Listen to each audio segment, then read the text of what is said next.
Okay, so shoulder stand, Salamba Sarvangasana in Sanskrit.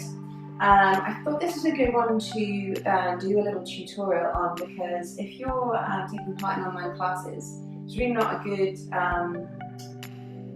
time to be moving your head from side to side when we're in shoulder stand. So I thought it'd be useful to go through that with you. So then you can confidently get into shoulder stand if that is part of an online class that you're taking part in. So let's go through it. So my suggestion would be to just scoot up to the top of your mat, because you want to kind of end up to the middle of your mat.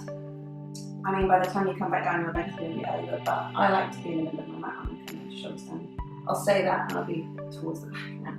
So what you're going to want to do, and I'm obviously not going to turn to face you when I'm coming into this pose. I will let my hair down, I should have thought that before.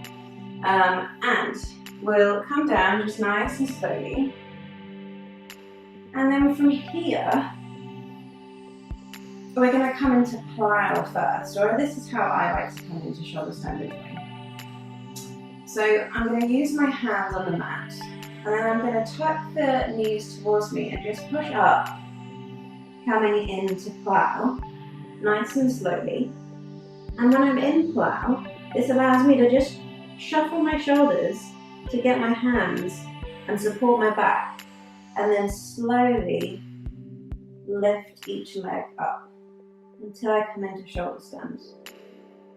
So I've got, like, the pressure is on my arms, it's on the shoulders, it's not in my neck.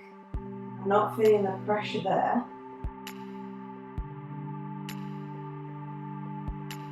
Obviously keeping the legs nice and engaged. And then I can just hang out here for as long as feels necessary. But really making sure that I'm not uncomfortable. If this feels uncomfortable at any point, you should just always come back down. But do try and come down with control. So I like to just bring the knees towards the forehead first. And then from here, I'll drop the hands away now. And then slowly, using my hands as brakes, come all the way down with control until I end up on the mat. I like my feet ended up on the mat as well. And then from here, you might want to do a few little side to sides with the legs, just to loosen up after doing that shoulder stand.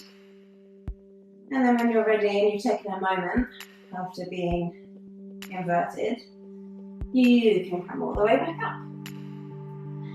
Okay, I hope that was helpful. Again, leave me a comment if you've got any questions and I'll be happy to answer them for you.